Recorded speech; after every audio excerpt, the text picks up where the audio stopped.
ओम नमः शिवाय। सावन मास की कथा शुरू करने से पहले हिमवान के आगे की कहानी सुनते हैं। ब्रह्मा जी कहते हैं, नारद, तदंतर शैलराज हिमालय उत्तम फल फूल लेकर अपनी पुत्री के साथ हर्षपूर्वक भगवान हर के समीप गए। वहां जाकर उन्होंने ध्यान परायण त्रिलोकनाथ शिव को प्रणाम किया और अपनी अद्भुत कन्या काली को हृदय से उनकी सेवा में अर्पित कर दिया। फल फूल आदि सारी सामग्री उनके सामने रखकर पुत्री को आगे करके शैलराज शंभु से कहा, भगवान, मेरी पुत्री आप भगवान चंद्रशेखर की सेवा करने के लिए उत्सुक है, अतः आपके आराधन की इच्छा से मैं इसको साथ लाया हूँ। यह अपनी दो सखियों के साथ सदा आप शंकर की ही सेवा में रहे।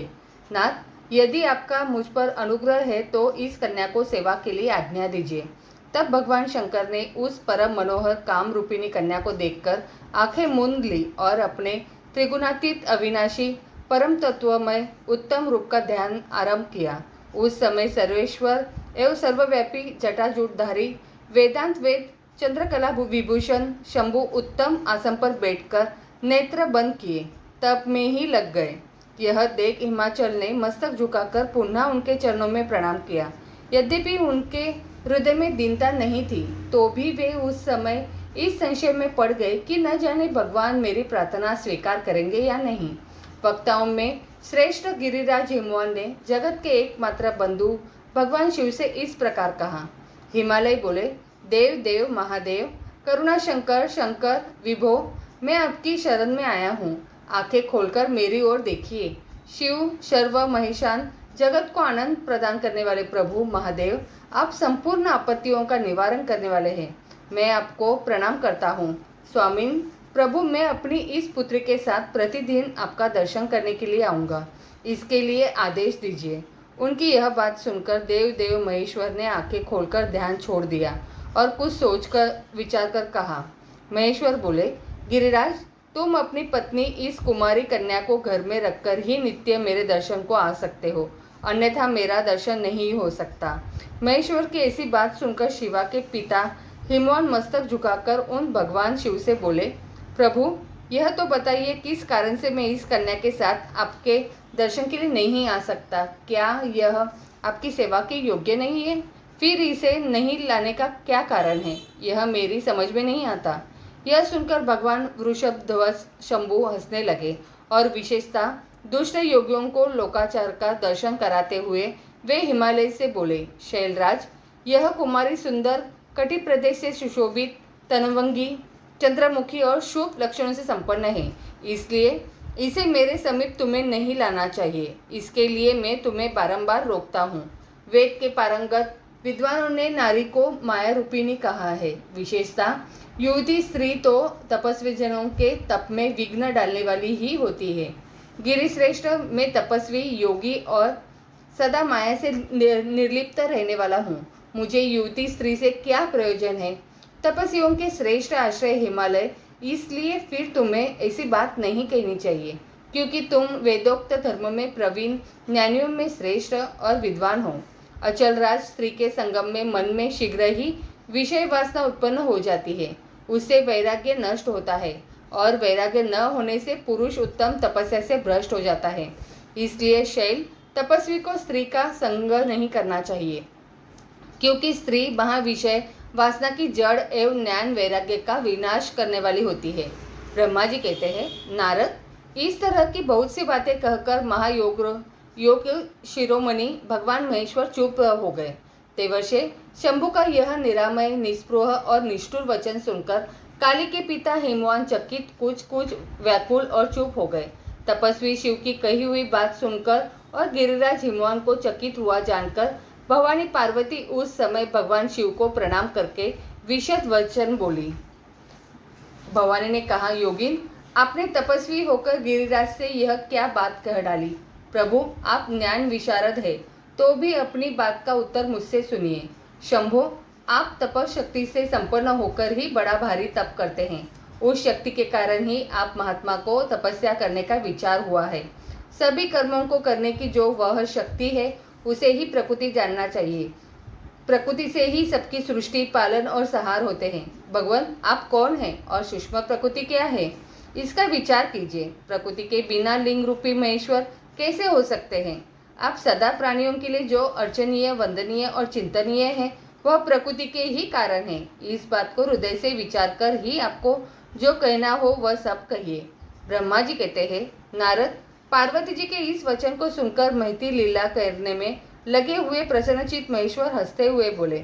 महेश्वर ने कहा, मैं उत्कृष्ट तपस्या द्वारा ही प्रकृति का नाश करता हूँ और तत्वतः प्रकृति रहित शंभु के रूप में स्थित होता हूँ। अंधा सत्पुरुषों को कभी या कहीं प्रकृति का संग्रह नहीं करना चाहिए। लोकाचार से दूर एवं निर्विकार रहना चाहिए। नारद, जब शंभु ने लौकिक व्यवहार के अनुसार यह बात कही तब काली मन ही मन हंसकर मधुर वाणी में बोली। काली ने कहा, कल्याणकारी प्रभु योगिन, आपने जो बात कही है क्या वह वाणी प्रकृति नहीं है? फिर आप उससे परे क्यों नहीं हो गए? इन सब बातों को विचार करके तात्विक दृष्टि से जो यथार्थ बात हो उसी को कहना चाहिए। यह सब कुछ सदा प्रकृति से बंधा हुआ है, इसलिए आपको न तो बोलना चाहिए और न कुछ करना ही चाहिए, क्योंकि कहना और करना सब व्यवहार प्रकृति ही है। आप अपनी बुद्धि से इसको समझिए। आप जो कुछ सुनते, खाते, देखते और करते हैं वह सब प्रकृति का ही कार्य है। झूठे वाद विवाद करना व्यर्थ है। प्रभु शंभु, यदि आप प्रकृति से परे हैं तो इस समय इस हिमवान पर्वत पर आप तपस्या किस लिए करते हैं? हर प्रकृति ने आपको निगल लिया है। अंधा आप अपने स्वरूप को नहीं जानते। ईश, आप यदि अपने स्वरूप को जानते हैं तो किस लिए तप करते हैं? योगिन, मुझे आपके साथ वाद विवाद करने की क्या आवश्यकता है?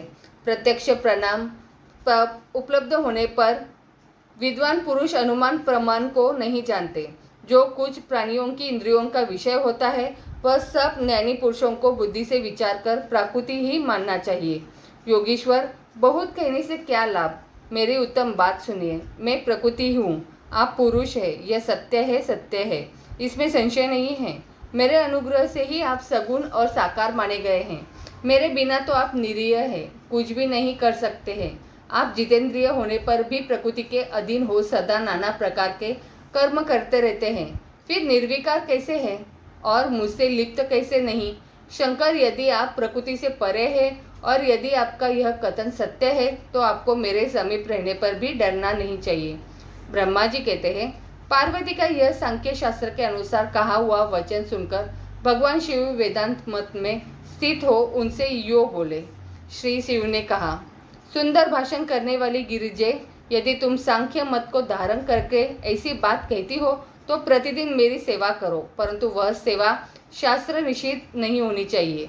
गिरिजा से ऐसा कहकर भक्तों पर अनुग्रह और उनका मनोरंजन करने वाले भगवान शिव हिमवान से बोले।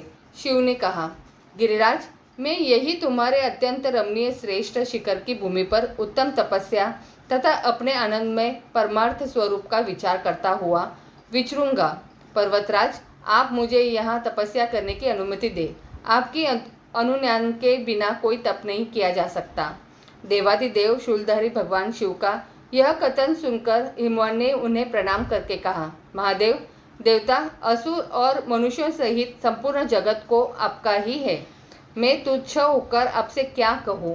ब्रह्मा जी कहते हैं, नारद, गिरिराज हिमवान के ऐसा कहने पर लोक कल्याणकारी भगवान शंकर हंस पड़े और आदरपूर्वक उनसे बोले, अब तुम जाओ। शंकर की आज्ञा पाकर हिमवान अपने घर लौट गए। वे गिरिजा के साथ प्रतिदिन उनके दर्शन के लिए आते थे। काली अपने पिता के बिना भी दोनों सखियों के साथ नित्य शंकर जी के पास जाती और भक्ति पूर्वक उनकी सेवा में लगी रहती। नंदीश्वर आदि कोई भी गण उन्हें रोकता नहीं था। तात महेश्वर के आदेश से ही ऐसा होता था। प्रत्येक गण पवित्रता पूर्वक रहकर उनकी आज्ञा का पालन करता था। जो विचार करने से परस्पर अभिन्न सिद्ध होते हैं उन्हीं शिवा और शिव ने सांख्य और वेदांत मत में स्थित हो जो कल्याणदायक संवाद किया वह सर्वदा सुख देने वाला है। वह संवाद मैंने यहाँ कहे सुनाया। इंद्रियातीत भगवान शंकर ने गिरिराज के कहने से उनका गौरव मानकर उनकी पुत्री को अपने पास रखकर सेवा करने के लिए स्वीकार कर लिया। काली अपने दो सखियों के साथ चंद्रशेखर महादेव जी की सेवा के लिए प्रतिदिन आती जाती रहती थी। वे भगवान शंकर के चरण धोकर उस चरणामृत का पान करती थी। आग से तपाकर शुद्ध किए हुए वस्त्र से उनके शरीर का मार्जन करती, उसे मलती पोंछती थी। फिर 16 उपचारों से विधिवत हर की पूजा करके बारंबार उनके चरणों में प्रणाम करके पश्चात प्रतिदिन पिता के घर लौट जाती रही। मुनिश्रेष्ठ, इस प्रकार ध्यान परायण शंकर की सेवा में लगी हुई शिवा का महान समय व्यतीत हो गया, तो भी वे अपनी इंद्रियों के संयम में रखकर पूर्ववत उनकी सेवा करती रही। महादेव जी ने जब फिर उन्हें अपनी सेवा में नित्य तत्पर देखा, तब वे दया से द्रवित हो उठे और इस प्रकार विचार करने लगे, यह काली जब तपश्चर्या व्रत करेगी और इसमें गर्व का बीज नहीं रह जाएगा, तभी मैं इसका पानी ग्रहण करूंगा। ऐसा विचार करके महालीला करने वाले महायोगीश्वर भगवान भूतनाथ तत्काल ध्यान में स्थित हो गए। मुने, परमात्मा शिव जब ध्यान में लग गए, तब उनके हृदय में दूसरी कोई चिंता नहीं रह गई। काली प्रतिदिन महात्मा शिव के रूप का निरंतर चिंतन करती हुई उत्तम भक्ति भाव से उनकी सेवा में लगी रही। ध्यान परायण भगवान हर शुद्ध भाव से वहां रहती हुई काली को नित्य देखते थे, फिर भी पूर्व चिंता को भुलाकर उन्हें देखते हुए भी नहीं देखते थे। इसी बीच में इंद्र आदि देवताओं तथा मुनियों ने ब्रह्मा जी की आज्ञा से कामदेव को वहां आदरपूर्वक भेजा। वे काम की प्रेरणा से कालिका रुद्र के साथ संयोग कराना चाहते थे। उनके ऐसा करने में कारण यह था कि महापराक्रमी तारकासुर से वे बहुत पीड़ित थे। कामदेव ने वहां पहुंचकर अपने सब उपायों का प्रयोग किया, परंतु महादेव जी ने मन में तनिक भी शोक नहीं हुआ। उल्टे उन्होंने कामदेव को जलाकर भस्म कर दिया। मुने, तब सती पार्वती ने भी गर्व रहित हो उनकी आज्ञा से बहुत बड़ी तपस्या करके शिव को पति रूप में प्राप्त किया। फिर वे पार्वती और परमेश्वर परस्पर अत्यंत प्रेम से प्रसन्नता पूर्वक रहने लगे। उन दोनों ने परोपकार में तत्पर रहकर देवताओं का महान कार्य सिद्ध किया। अब आगे सुनते हैं श्रावण महात्म्यम 23वां अध्याय। ईश्वर बोले, हे सनत कुमार, श्रावण मास में कृष्ण पक्ष की अष्टमी को वृक्ष के चंद्रमा में अर्धरात्रि में इस प्रकार के शुभ योग में देवकी वसुदेव से श्री कृष्ण को जन्म दिया। सूर्य के इस सिंह राशि में प्रवेश करने पर इस श्रेष्ठ महोत्सव को करना चाहिए। सप्तमी के दिन अल्पाहार करें। इस दिन दंत धावन करके उपवास के नियम का पालन करें और जितेंद्रिय होकर रात में शयन करें। जो मनुष्य केवल उपवास के द्वारा कृष्ण जन्माष्टमी का दिन व्यतीत करता है, वह 7 जन्मों में किए गए पापों से मुक्त हो जाता है, इसमें संदेह नहीं है। पापों से मुक्त होकर गुणों के साथ जो वास होता है, उसी को सभी भोगों से रहित उपवास जानना चाहिए। अष्टमी के दिन नदी आदि के निर्मल जल में तिलों से स्नान करके किसी उत्तम स्थान में देवकी का सुंदर सूतिका गृह बनाना चाहिए, जो अनेक वर्ण के वस्त्रों, कलशों, फलों, पुष्पों तथा दीपों से सुशोभित हो और चंदन तथा अगरू से सुवासित हो। उसमें हरिवंश पुराण के अनुसार गोकुल लीला की रचना करें और उसे बांजों की ध्वनियों तथा नृत्य गीत आदि मंगलों से सदा युक्त रखें। उस गृह के मध्य में षष्ठी देवी की प्रतिमा सहित सुवर्ण, चांदी, ताम्र, पीतल, मिट्टी, काष्ठ अथवा मणि की अनेक रंगों से लिखी हुई श्री कृष्ण की प्रतिमा स्थापित करें। वहां 8 शल्य वाले पर्यक के ऊपर सभी शुभ लक्षणों से संपन्न प्रसूतावस्था वाली देवी की मूर्ति रखकर उन सबको एक मंच पर स्थापित करें और उस पर्यक में स्तनपान करते हुए सुप्त बाल रूप श्री कृष्ण को भी स्थापित करें। उस सूतिका गृह में एक स्थान पर कन्या को जन्म दी हुई यशोदा को भी कृष्ण के समीप लिखें। साथ ही हाथ जोड़ हुए देवताओं, यक्षों, विद्याधरों तथा अन्य देवयानियों को भी लिखे और वहीं पर खड़ग, तला, ढाल धारण करके खड़े हुए वासुदेव को भी लिखे। इस प्रकार कश्यप के रूप में अवतीर्ण वसुदेव जी, अदिति स्वरूपा देवकी, शेषनाग के अवतार बलराम, अदिति के ही अंश से प्रादुर्भूत यशोदा, दक्ष प्रजापति के अवतार नंद, ब्रह्मा के अवतार गगाचार्य, सभी अप्सरों के रूप में प्रकट गोपिका वृंद, देवताओं के रूप में जन्म लेने वाले गोपगण, कालनेमी स्वरूप कंस, उस कंस के द्वारा व्रज में भेजे गए वृषासुर, वत्सासुर, कुवलिया पीड़, केशी आदि असुर, हाथों में शास्त्र लिए हुए दानव तथा यमुना दह में स्थित कालिया नाग, इन सबको वहां चित्रित करना चाहिए। इस प्रकार पहले इन्हें बनाकर श्री कृष्ण ने जो कुछ भी लीलाएं की है, उन्हें भी अंकित करके भक्ति परायण होकर यत्नपूर्वक 16 उपचारों से देवकी इस मंत्र के द्वारा उनकी पूजा करनी चाहिए। वेणु तथा वीणा की ध्वनि के द्वारा गान करते हुए प्रधान किन्नरों से निरंतर जिनकी स्तुति की जाती है, हाथों में